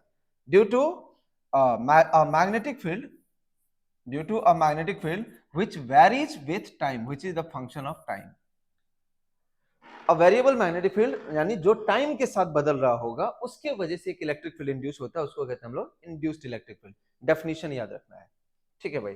तो मतलब कहीं पर भी अगर ऐसा मैग्नेटिक फील्ड बन गया ना, कहीं पर भी अगर जो मैग्नेटिक फील्ड ऐसा सोचे जो टाइम के साथ बदल रहा है, तो उसके वजह से डेफिनेटली एक इलेक्ट्रिक फील्ड इंड्यूस होगा ही होगा। सिर्फ वहीं पर नहीं, उसके आसपास में हर जगह पर हो जाएगा। तो ऐसा एक एग्जाम्पल जो है वो हमारे सिलेबस में भी है, समझो इसको। ऐसा एक एग्जाम्पल हमारे सिलेबस में भी है जो ये जो एग्जाम्पल है वो ये है कि अगर मान लो कि मैग्नेटिक फील्ड एक सिलिंड्रिकल रीजन में है, ऐसा ये एक सिलिंड्रिकल रीजन में अगर मैग्नेटिक फील्ड है ऐसा, और ये जो मैग्नेटिक फील्ड है ना ये टाइम के साथ चेंज हो रहा है, तो क्या इसके वजह से भी इलेक्ट्रिक फील्ड इंड्यूस होगा? तो होगा। यहां होगा, होगा। यहां होगा, होगा। तो यहां होगा, होगा। आउटसाइड में होगा या नहीं होगा? होगा। तो इनसाइड हो या आउटसाइड हो, हर जगह पर होगा। तो ऐसा वाला का एक को हमें ध्यान में रखना है कि अगर हम लोग ये सिलिंड्रिकल रीजन के अंदर में बात करें तो इनसाइड पॉइंट पर, sorry, at inside point electric field जो इंड्यूस होगा, ई इनसाइड को लिख रहा हूं, its value will be r/2 dB by dt, ठीक है। और जो हमारा ये आउटसाइड पर बात होगा, आउटसाइड पर जो इंड्यूस होगा, that will be r²/2r into dB by dt। मतलब आउटसाइड में इनसाइड में अगर ये ग्राफ को इस तरीके से प्लॉट कर दूं, E वर्सेस R का, स्मॉल r का, यानी R जो इसके सेंटर से हम लोग ले रहे हैं, तो इनसाइड में ये सेंटर वाले पॉइंट से लेकर के, ये सेंटर वाले पॉइंट से लेकर के ऐसे ऐसे करके तो हम लोग आर मेजर करते हैं। तो जब तक ये आर का वैल्यू कैपिटल आर से छोटा है तो इनसाइड, तो इनसाइड में ये वेरिएशन एक स्ट्रेट लाइन जैसा, और सरफेस पर आके मैक्सिमम, और आउटसाइड में ये कुछ ऐसा हाइपरबोलिक टाइप का, ठीक है। ओके, अगर हम लोग बात करते हैं कि ये जो इलेक्ट्रिक फील्ड इंड्यूस हो रहा है, वो इलेक्ट्रिक फील्ड किस डायरेक्शन में इंड्यूस हो रहा है, कैसा इंड्यूस होता है, ठीक है। तो वो इलेक्ट्रिक फील्ड हमेशा ही टेंजेंशियल डायरेक्शन में इंड्यूस होता है। किस डायरेक्शन में इंड्यूस होता है बोलो? टेंजेंशियल। इलेक्ट्रिक फील्ड जो होता है वो किस डायरेक्शन में इंड्यूस होता है? टेंजेंशियल। कैसे निकाल सकते हैं? तो इसको निकालने के लिए लेंस लॉ को आप यूज कर सकते हो। It can be found with the help of Lenz law. कैसे लेंस लॉ का अप्लाई करें? तो जैसे कि मान लो कि मुझे इसी पॉइंट पर निकालना है, किधर है ये इंड्यूस्ड इलेक्ट्रिक फील्ड, तो जिस पॉइंट पर निकालना है उस पॉइंट से होते हुए एक एज्यूम कर लो, ऐसा एक कंडक्टिंग लूप एज्यूम कर लिया। तो इस पॉइंट से होते हुए एक कंडक्टिंग लूप को एज्यूम कर लिया, डन है। अब यहां पर टेंजेंशियल डायरेक्शन, टेंजेंशियल समझ में आ रहा है ना, ये सर्कुलर है ना, तो टेंजेंशियल डायरेक्शन पे आएगा, तो टेंजेंशियल या तो ऊपर जाएगा या तो नीचे जाएगा। तो अब बताओ लेंस लॉ के अकॉर्डिंग इस लूप के अंदर से ये जो मैग्नेटिक फील्ड है वो टाइम के साथ बढ़ रहा है, ये इंक्रीज मान लो। अगर ये मैग्नेटिक फील्ड लाइंस बढ़ रहा है तो बताओ ये लूप उसको अपोज करेगा ना, तो अपोज करने के लिए इसमें करंट क्लॉकवाइज ना एंटी क्लॉकवाइज बोलो? तो ऑब्वियसली यस, एंटी क्लॉकवाइज। ऐसे तो एंटी क्लॉकवाइज के अकॉर्डिंग जैसा करंट इंड्यूस होता है वैसा ही इलेक्ट्रिक फील्ड भी इंड्यूस होगा। तो this electric field will be tangential and anti clockwise. तो ये जो इलेक्ट्रिक फील्ड होता है इसके प्रॉपर्टी को लेकर के सवाल बन जाता है। तो समझो ये जो इलेक्ट्रिक फील्ड है इसका सोर्स को पूछेगा, इसका सोर्स क्या है? तुम लोग बोलो इस इलेक्ट्रिक फील्ड का सोर्स क्या है? क्या इसका सोर्स चार्ज है? तो चार्ज नहीं है, charge is the source of electrostatic electric field, ये तो इंड्यूस्ड इलेक्ट्रिक फील्ड है। तो इसका सोर्स जो है वो मैग्नेटिक फील्ड है, वेरिएबल मैग्नेटिक फील्ड, ध्यान में रहेगा। ओके, क्या ये इलेक्ट्रिक फील्ड कंजर्वेटिव है? क्या ये इलेक्ट्रिक फील्ड कंजर्वेटिव है? नहीं, ये एक नॉन कंजर्वेटिव इलेक्ट्रिक फील्ड है, ठीक है। क्या ये इलेक्ट्रिक फील्ड ओपन लाइंस होता है? नहीं, ये एक क्लोज्ड लाइंस को इंडिकेट करता है, क्लोज्ड फील्ड लाइंस को बनाता है, ठीक है। तो ये है कुछ इंड्यूस्ड इलेक्ट्रिक फील्ड को लेकर के कॉन्सेप्ट्स। चलिए अब हम लोग चलते हैं नेक्स्ट पे। नेक्स्ट पे हम लोग चल रहे हैं एडी करंट पर। एडी करंट, अब एडी करंट क्या है? तो ये कहता है कि जब भी मैग्नेटिक फ्लक्स को किसी एक कंडक्टिंग प्लेट से, कंडक्टिंग प्लेट हम बात कर रहे हैं, लूप नहीं बोला है, एक कंडक्टिंग प्लेट से पास करते हैं, यानी जब एक मैग्नेटिक फ्लक्स जो है किसी प्लेट से अगर लिंक्ड हो और ये जो फ्लक्स लाइंस है ये टाइम के साथ चेंज होता हो, तो जैसे कि मान ले कि अगर यही एक प्लेट है, अगर मान लेते हैं कि यहां से ऐसे इस डायरेक्शन में फ्लक्स लाइंस है और ये पूरा पूरा प्लेट है, समझना इसको, ये पूरा पूरा प्लेट है, तो अगर ये चेंज हो तो इसमें एक करंट इंड्यूस होगा, क्योंकि पूरा पूरा प्लेट ही तो है, तो उसमें infinite number of loops can be formed, infinite, क्योंकि कैसे भी एक लूप को आप एज्यूम कर सकते हो, तो इसमें जो रैंडम लूप्स बनेगा, तो ये भी लूप्स बन सकता है, ये भी लूप बन सकता है और ये भी लूप बन सकता है। तो इसमें जो रैंडम लूप्स में जो करंट इंड्यूस होता है, that current is known as what? Eddy current. तो eddy current is the current induced in a metallic plate in infinite number of random loops. ठीक है, जितना ये प्लेट साइज बड़ा होगा ना उतने ही ज्यादा लूप्स बनेंगे। ठीक है, और जो ये करंट होता है इसका तुम क्या यूज करोगे? तो ये तो इसी प्लेट में रोटेट कर रहा है, तो प्लेट का रेसिस्टेंस को यूज करेगा, तो वो इस प्लेट को हीट अप करेगा, गर्म कर देगा। तो एडी करंट प्रोड्यूसेस हीट। अगर तुम उस हीट को यूज कर सकते हो तो it can be used, else it will become a loss. ठीक है, चलो, तो ये समझ में आ गया। तो एडी करंट को कहीं कहीं पर हम लोग यूज भी करते हैं, जैसे इंडक्शन फर्नेस वगैरह सब में इसको यूज भी करते हैं, और बहुत जगह पे लॉस भी होता है, लाइक ट्रांसफार्मर में ये एक लॉस का रीजन है। तो आप लोगों को जो लिखवा करके रखा है अपने नोट्स को डेफिनेटली एक बार पढ़ लो, ठीक, एडी करंट को लेकर के, इससे आगे और कुछ नहीं है। अब हम लोग बात करने जा रहे हैं, अब हम लोग बात करने जा रहे हैं self induction and mutual induction पे। ठीक है, हम लोगों ने इंडक्शन प्रोसेस को समझा।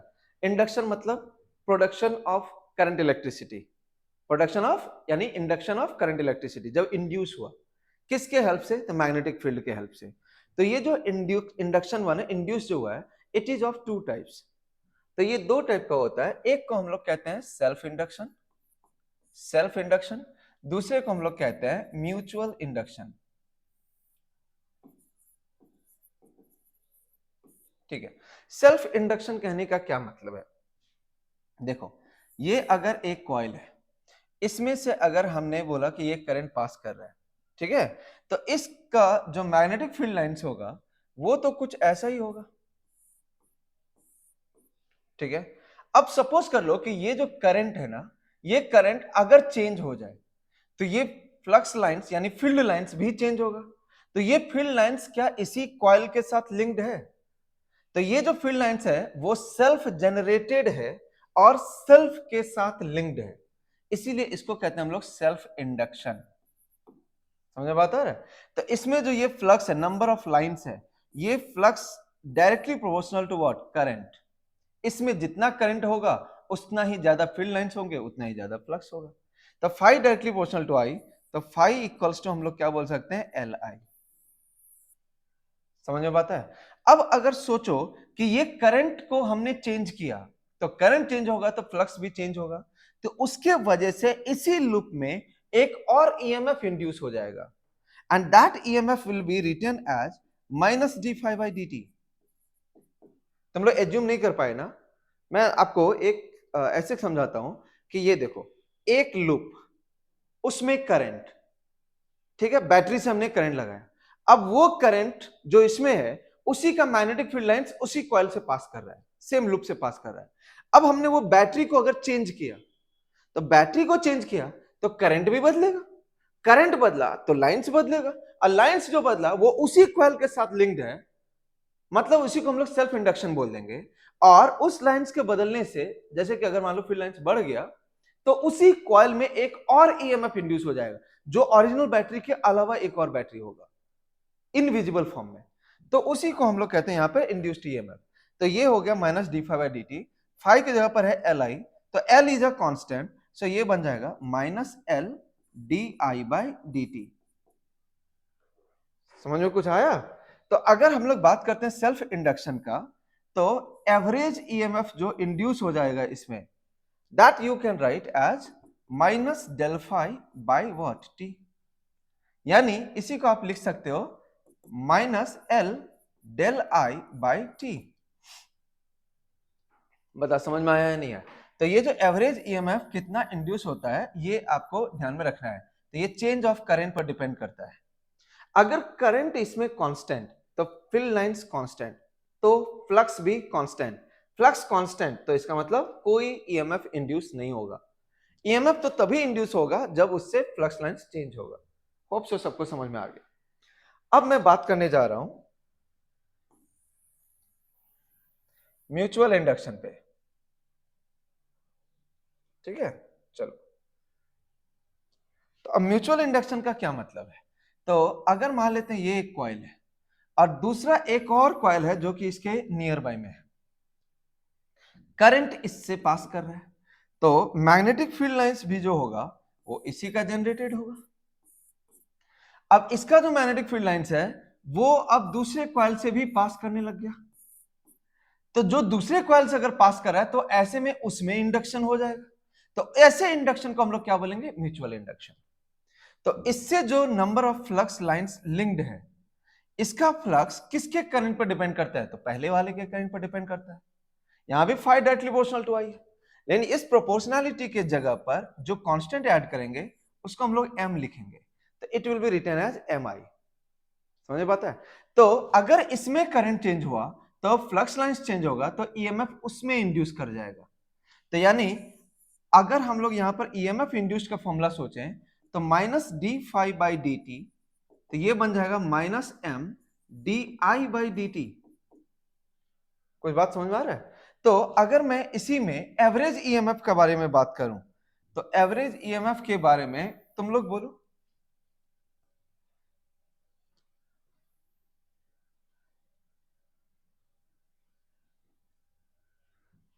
तो एवरेज ईएमएफ कितना हो जाएगा? तो यानी यहां पर लिखेंगे हम लोग minus del phi by T, यानी minus M del I by T. Clear हुआ? तो ये था सेल्फ इंडक्शन और वो था क्या? Mutual induction. ये जो हमने यहां पर एवरेज ईएमएफ का इधर पे या उधर पे लिखा है, ये काफी इंपॉर्टेंट इक्वेशन है। ये इस पर आपको क्वेश्चन आएगा, मैं खुद देने वाला हूं। ठीक है, आपको अभी जो प्रिपरेशन है आपका उसमें भी मैंने इसमें दे रखा है ये सब क्वेश्चंस को। ठीक है, तो ध्यान से, एवरेज ईएमएफ क्या होता है, कब होता है, दोनों ही कॉन्सेप्ट। चलिए आगे बढ़ते हैं। अब बात यह है कि क्या कुछ ऐसे ज्योमेट्रीज हैं जिसके एल वैल्यू या एम वैल्यू, जिसको हम लोग सेल्फ इंडक्टेंस कहते हैं या म्यूचुअल इंडक्टेंस, हमें याद रखना चाहिए। यस, याद रखना चाहिए। तो जैसे कि उस ज्योमेट्री में एक ज्योमेट्री है सोलेनॉइड। ठीक है, तो सोलेनॉइड एक ऐसा ज्योमेट्री है जिसके लिए हमें L value and M value को याद रखना चाहिए। ठीक है, चलो पहले अब हम लोग बात कर रहे हैं एल का। तो एल के लिए सेल्फ इंडक्टेंस इसको पढ़ते हैं, है ना। इसका यूनिट क्या होता है? यूनिट बोल हेनरी, हेनरी, है ना। चलो, तो ये अगर एक सोलेनॉइड है तो इसका जो एल होगा that will be mu not an square A by L. Please remember, ये एल जो है वो इसका लेंथ है, ए जो है वो इसका एरिया ऑफ क्रॉस सेक्शन है, एन जो है वो इसमें नंबर ऑफ टर्न्स है। तो नंबर ऑफ टर्न्स आपको मालूम होना चाहिए। आप इसको, ये टोटल नंबर ऑफ टर्न्स है, याद है ना। तो बहुत बार आप इसको जो है ये वाला याद है आप लोगों को, एन बाई एल लिखते थे, स्मॉल एन। तो अगर हम लोगों ने यहां से कैपिटल एन को रिप्लेस कर दिया तो it will be N into L. तो कैपिटल एल को हम लोग क्या लिख पाएंगे? तो म्यू नॉट ये हो गया एन स्क्वायर ए इंटू एल, क्योंकि यहाँ एल स्क्वायर बाई एल, तो ऐसा भी बन सकता है। तो आपको दोनों ही फॉर्मूला याद नहीं रखना है, सिर्फ इसी को याद रखो, क्योंकि ये यही वाला है जो कि अपने नीट के लिए ज्यादा काम का है। नंबर ऑफ टर्न्स टोटल दिया हुआ है ये ए बाई एन। ओके, ये ध्यान में है। तो इस हिसाब से अगर हमसे पूछता है कि एल किस पर डिपेंड करता है, सेल्फ इंडक्टेंस किस पर डिपेंड करता है, तो बताओ म्यू नॉट। म्यू नॉट मतलब यहाँ जो अंदर में इसका मीडियम है, एयर है तो म्यू नॉट, कोई और मीडियम होता तो यहाँ mu naught into mu R लिखते हैं। तो जैसे अगर इसमें एक आयरन रॉड को इंसर्ट कर दें, तो आयरन रॉड को इंसर्ट करने पर इसका सेल्फ इंडक्टेंस वैल्यू पर क्या फर्क पड़ेगा, तुम लोग बोल क्या फर्क पड़ेगा, तो L will increase, self inductance value will increase. Number of turns को बढ़ा दें, क्या फर्क पड़ेगा, it will increase. Area of cross section को बढ़ा दें, क्या फर्क पड़ेगा, इट विल इंक्रीज। ठीक है, लेंथ को बढ़ा दें, क्या फर्क पड़ेगा, तो इट विल डिक्रीज। बोलोगे यहां पर से सोचना, यहां पर से मत सोचो, यहां से सोचना, मैंने बोला ना यहाँ टोटल नंबर ऑफ टर्न्स के हेल्प से सोचना है। ठीक है, ओके, अब ये हो गया सेल्फ इंडक्टेंस। अब आ जाते हैं हम लोग म्यूचुअल इंडक्टेंस एम पर। यूनिट इसका भी वही रहेगा, हेनरी। ये सोलेनॉइड स्ट्रक्चर को ही ध्यान में रखना है। तो एक सोलेनॉइड जो होगा वो छोटा रखना है, कम रेडियस का,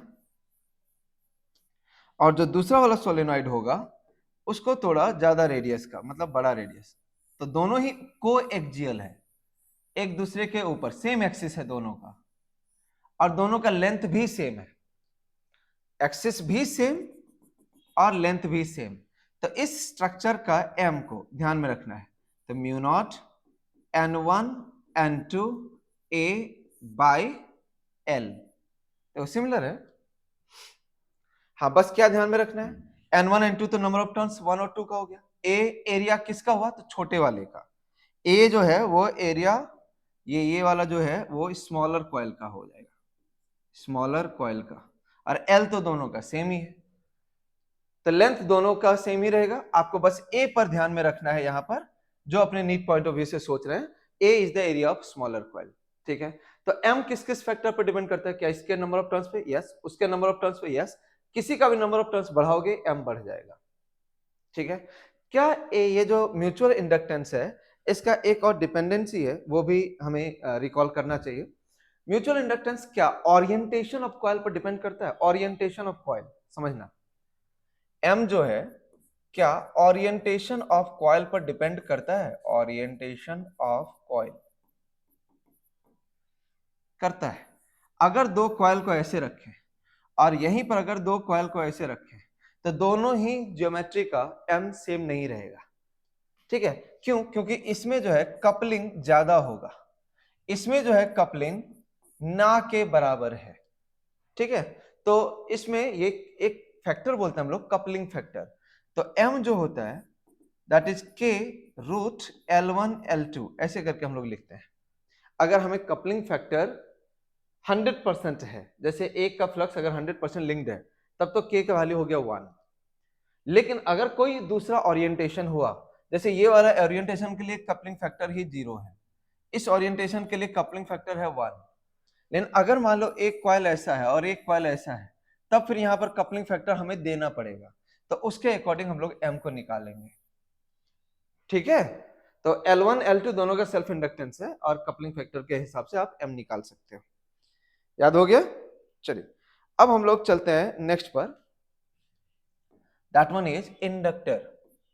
समझिएगा इंडक्टर क्या है, तो एक एनर्जी स्टोरिंग डिवाइस है, एनर्जी स्टोर करता है, एनर्जी स्टोर करता है। ठीक है, किस फॉर्म में करता है, तो मैग्नेटिक फॉर्म में करता है, मैग्नेटिक फॉर्म में करता है ये एनर्जी को स्टोर।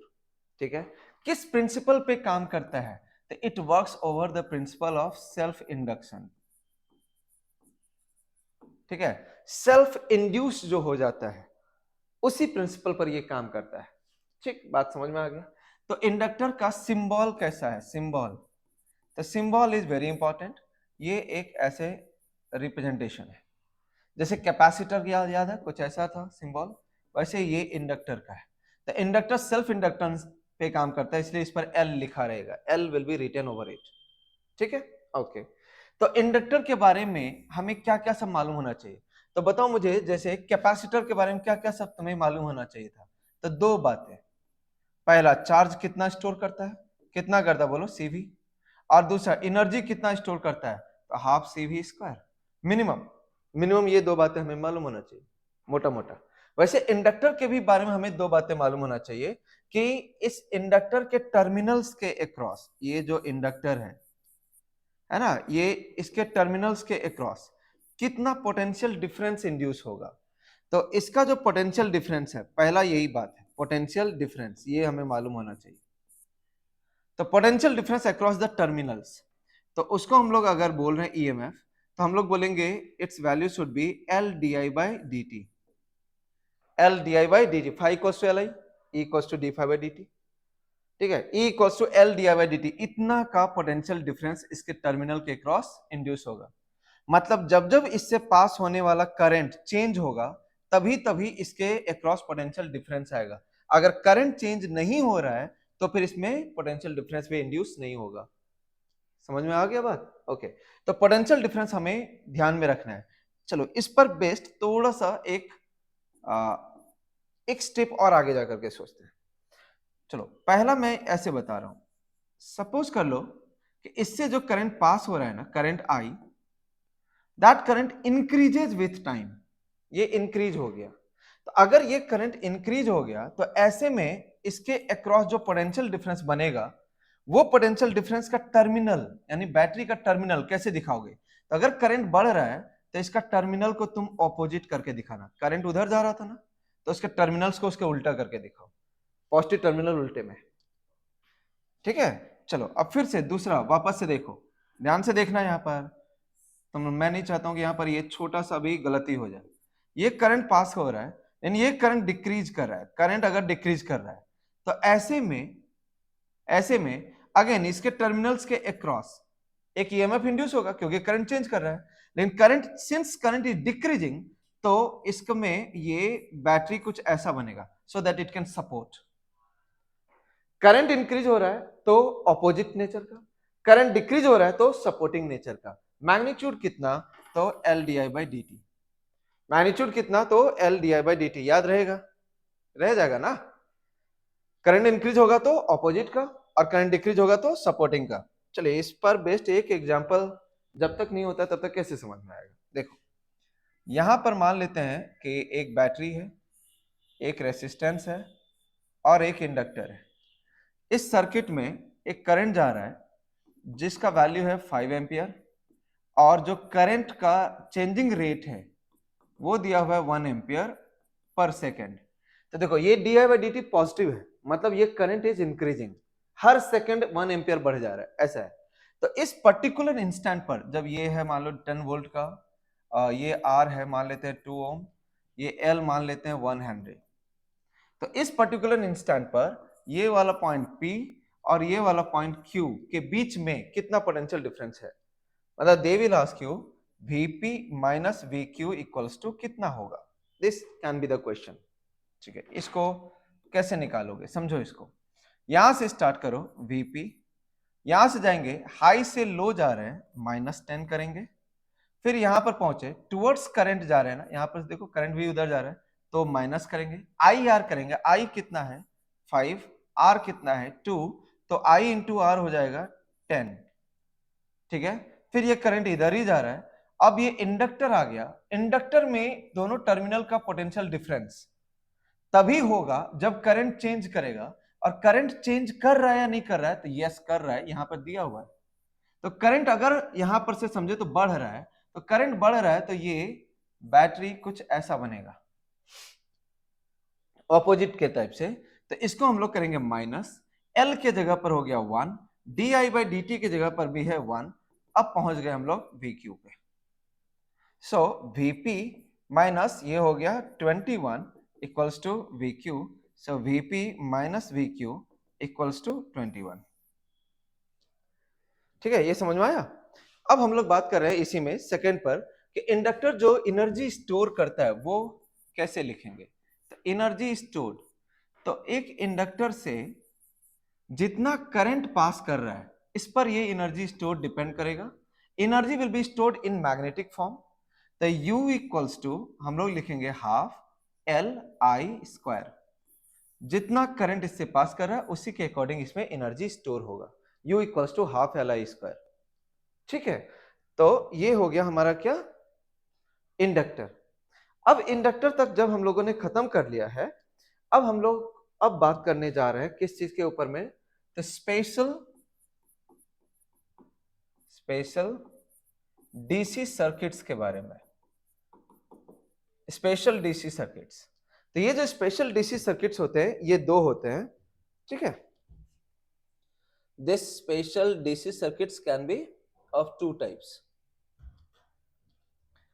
देखो, पहला जो ये सर्किट हो सकता है वो हो सकता है RC सर्किट, RC सर्किट, और दूसरा जो सर्किट हो सकता है वो हो सकता है RL सर्किट। देखो, जब हम लोग RC सर्किट के बारे में बात करेंगे तो ये रहा R, ये रहा C, यहां पर है एक बैटरी और यहां पर है एक स्विच। ठीक है, हम लोगों को क्या ध्यान में रखना है, तो दो बातें। जब हम लोग स्टार्ट करेंगे यानी t इक्वल्स टू 0 का बात, तो जब हम लोग बिगिनिंग करेंगे तो t इक्वल्स टू 0 पर कैपेसिटर जो होता है वो कोई एनर्जी स्टोर नहीं करता है, and capacitor behaves short circuited, short, ये वाला वर्ड, कैपेसिटर बिहेव्स शॉर्ट। ठीक है, दूसरा, जब हम लोग t इक्वल्स टू इनफाइनाइट पर बात करेंगे यानी स्टेडी स्टेट पर बात करेंगे, तो स्टेडी स्टेट पर जब बात करेंगे तो उस वक्त कैपेसिटर जो बिहेव करेगा वो ओपन बात बिहेव करेगा। बस यही दो लाइन अपने नीट पॉइंट ऑफ व्यू से मैं सिखा रहा हूं। आरसी सर्किट में ये जो सी है, यही सी का बिहेवियर चेंज होता है, तो इस सी का जो बिहेवियर चेंज होगा वो टाइम के साथ बदल देगा। तो जिस वक्त ये स्विच को हम लोग बंद करेंगे, मतलब वो just after closing the switch, t equals to 0 वाला सिचुएशन होगा, उस वक्त ये कैपेसिटर शॉर्ट बिहेवियर करेगा। शॉर्ट तो समझते हो ना, तो मतलब ये दोनों को एक तरीके से मिला दो तो यहां पर कोई रेसिस्टेंस ही नहीं है। तो t इक्वल्स टू 0 पर ये शॉर्ट, और t इक्वल्स टू इनफाइनाइट पे मतलब बहुत टाइम अगर हो गया, long time, after long time, तो यही कैपेसिटर ओपन टाइप का बिहेवियर शो करता है। ठीक है, मैं नहीं समझ रहा हूं सर, मुझे समझाओ, थोड़ा और समझाता हूं। ये मान लेते हैं ये है 5 ओम, यहां एक कैपेसिटर है, ठीक है, यहां पर एक बैटरी है 10 वोल्ट का, और यहां पर एक स्विच है, और ये हमने बना दिया। मैंने आपको बोला कि at t equals to 0 current बताओ, करंट कितना है, कैसे निकालोगे? तो करंट को निकालने के लिए t equals to 0 word is important. तो t इक्वल्स टू 0 पर इस कैपेसिटर को शॉर्ट करो, ऐसे ऐसे करो, सोचो कि ये लाइन मिल गया, तो शॉर्ट करने पर ये करंट यहां से जाएगा, तो ये करंट पूरा पूरा पास किया, तो पूरा रेसिस्टेंस रहा 5, तो करंट हो गया 10/5, यानी कितना हो गया बोलो, 2 एम्पियर। समझ में आ गया बात? ओके, ठीक। दूसरा, अब मैंने बोला तुम्हें at t equals to infinity, जिसका दूसरा नाम क्या है बोलो, स्टेडी स्टेट, स्टेडी स्टेट। ठीक है, उस वक्त बताओ कि इसमें कितना चार्ज हुआ, चार्ज कितना स्टोर हुआ, चार्ज कितना स्टोर हुआ, ये अब क्वेश्चन है। अब उसको कैसे करोगे, अब समझो इसको। तो ये देखो, ये 5 ओम है, यहां जो कैपेसिटर था ना, ये कैपेसिटर, उसको हम लोग, इसको हम लोग बोलेंगे ये ओपन हो गया, ओपन बिहेवियर है। तो ओपन बिहेवियर में तब ये यहां से करंट को पास होने नहीं देगा, तो करंट को अगर ये पास होने नहीं देगा तो करंट का वैल्यू कितना हो जाएगा, 0। तो करंट का वैल्यू अगर 0 हो गया तो समझते रहना है, ठीक है। तो ऐसे में इसका जो चार्ज होगा ना, प्लस क्यू या यहाँ माइनस क्यू, तो क्यू को निकालने के लिए इक्वेशन क्या है अपने पास, सी वी। तो v इज व्हाट, इसका पोटेंशियल डिफरेंस। क्लियर हो रहा है? तो हम लोगों के पास में करंट है नहीं, तो हम लोग क्या करेंगे कि इस पॉइंट का पोटेंशियल को मान लेंगे x, इस पॉइंट का पोटेंशियल को मान लेंगे y, तो हमें x माइनस वाई चाहिए। तो यहां का अगर x है तो यहां का भी कितना हो जाएगा x, क्योंकि करंट नहीं है, तो यहां का भी कितना हो जाएगा x। ठीक है, यहां का अगर y है तो यहां का भी कितना हो गया y, ये स्विच तो बंद ही है, तो यहां का भी कितना हो जाएगा y। ये था कितना वोल्ट का, तो 10, तो x माइनस वाई का वैल्यू कितना हो गया, 10, तो यानी v का वैल्यू कितना हो गया, 10। अब c का वैल्यू जो भी दे दे, c का वैल्यू जो भी दे दे, तो c इंटू यहां पर x माइनस वाई की जगह पर कितना लिख देंगे, 10। तो इस तरीके से हम लोग चार्ज निकाल देंगे। अगर वो हमसे पूछता है कि स्टेडी स्टेट पर एनर्जी बताओ कितना स्टोर हुआ, एनर्जी, तो अगर वो हमसे एनर्जी पूछा तो u इक्वल्स टू कितना लिखते हो, तो हाफ सी वी स्क्वायर। तो v तुम्हें पता हो गया, तो अगेन हाफ सी इंटू इसका यही potential difference x minus Y, तो वो कितना आ गया इस केस में 10, तो 10 का स्क्वायर। मेरी बात समझ आ रहा है? तो अगर हम लोग आरसी सर्किट की बात करें तो it is the special kind of DC circuit. इसमें दो बातों को हमें ध्यान में रखना पड़ेगा कि t इक्वल्स टू 0 पर कैसा बिहेवियर है और t इक्वल्स टू इनफाइनाइट यानी स्टेडी स्टेट पर कैसा बिहेवियर है। बस बात खत्म, याद रखना ही पड़ेगा, कोई और उपाय नहीं। चलिए, जब अब ये हो गया है तो अब हम चलते हैं वो राइट साइड वाले पार्ट में।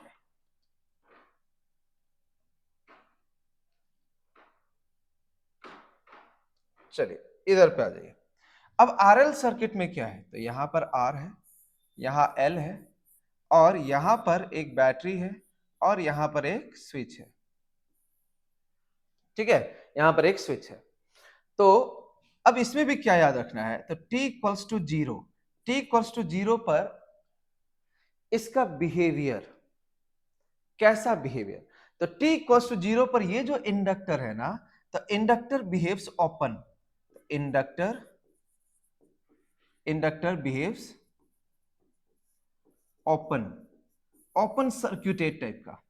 तो ओपन सर्क्यूटेड टाइप का रहेगा, मतलब ये जैसे ये वाला पॉइंट से इस वाले पॉइंट तक में करंट जाने ही नहीं देगा। किस टाइम का मैं बात कर रहा हूं, t इक्वल्स टू 0 का। देखो यहां पर के ठीक ऑपोजिट है, t इक्वल्स टू 0 पर ये शॉर्ट था और इंडक्टर ठीक ओपन है, तो याद रखना इसीलिए आसान है, एक दूसरे के ऑपोजिट कैरेक्टर है। तो इंडक्टर बिहेव्स ओपन, ओके, और t इक्वल्स टू इनफाइनाइट पर यही सेम इंडक्टर बिहेव्स शॉर्ट। ठीक है, अब वो शॉर्ट बिहेवियर शो करने लग गया। तो अब जब वो शॉर्ट बिहेवियर शो करेगा तब उस वक्त दोनों में पूरा करंट जाएगा, ये वाली बात है। ठीक है, तो इससे भी सेम ऐसा ही क्वेश्चन बन सकता है। तो मैं आपको ये क्वेश्चन एक करके दिखाता हूं, तभी आपको समझ में आएगा। चलो ये हो गया, मान लेते हैं 5 ओम, यहां पर एक इंडक्टर है, ये एल मान लेते हैं 1 हेनरी का है, यहाँ एक बैटरी मान लिया 10 वोल्ट का, यहाँ एक स्विच मान लिया और एक स्विच और सॉरी सर्किट बंद हो गया। मान लेते हैं उसने हमसे पूछा कि स्टेडी स्टेट पर, क्योंकि t इक्वल्स टू 0 पर वो क्या ही पूछेगा, t इक्वल्स टू 0 पर एक चीज पूछा जा सकता है। यस रुको, at t equals to 0 find potential difference of inductor, ये क्वेश्चन पूछा जा सकता है, एक क्वेश्चन ये बन सकता है। तो अगर मान लेते हैं पोटेंशियल डिफरेंस उसने पूछ लिया, एक क्वेश्चन बहुत कम चांस है इसको भी, तो इसको कैसे निकालोगे, तो इसमें करंट तो फ्लो नहीं हो पाएगा, t इक्वल्स टू 0 की बात कर रहा है। तब ये जो 5 है यहां से लेकर के यहां तक में ये ओपन है, तो अब ये सोचो, ये यहाँ पर स्विच था, बंद हो गया स्विच, तो करंट होगा नहीं, ये x है ये y है, तो ये x तो यहाँ का भी x, क्योंकि करंट नहीं है, यहाँ का भी x, वो y तो यहाँ भी y, यहाँ भी y, तो ये हो गया 10, x minus Y is 10, so x minus Y is 10। Clear हो गया, तो इसीलिए इसका भी डेल वी कितना आ गया 10। तो ये क्वेश्चन को पूछने का चांस बहुत कम है। अब समझो दूसरा क्वेश्चन क्या पूछेगा, तो पूछेगा एट स्टेडी स्टेट फाइंड, क्या पूछेगा बोलो, करंट, या फिर दूसरा क्या पूछेगा, एनर्जी, ये पूछेगा। तो अगर स्टेडी स्टेट पर उसने पूछा तो ये देखो, ये है 5, यहां पर जो इंडक्टर लगा हुआ है उसको शॉर्ट करो, बाकी पूरा का पूरा सर्किट जो था वैसा ही बना दो, ये 10 है ये 5 है, अभी तो अब करंट पास करेगा ना, तो पूरा जो ये सर्किट है इसमें जो करंट जाएगा, कितना रेसिस्टेंस हुआ 5, तो करंट कितना हो गया 10/5 यानी कितना हो गया 2 एम्पियर। अब एनर्जी स्टोर्ड कितना होता है, तो हाफ एल आई स्क्वायर, तो हाफ एल के जगह पर कितना है 1, यहाँ पर जो एल दिख रहा था वो एल के जगह पर हो गया 1, आई कितना हो गया रे, देखो तो कितना आई पास कर रहा है, वही आई से भी पास कर रहा है, तो वो आई के जगह पर निकला 2, तो 2 स्क्वायर यानी ये 2 जूल का एनर्जी स्टोर करेगा। बताओ स्पेशल सर्किट समझ में आया, तो ये था स्पेशल डीसी सर्किट्स। ठीक है, तो यहां तक में खत्म होता है अपना ईएमआई, इलेक्ट्रोमैग्नेटिक इंडक्शन। ठीक है, थोड़ा सा ब्रेक लो, पानी ले लो, पानी वानी पी लो, 1 मिनट का ब्रेक लेते हैं हम लोग।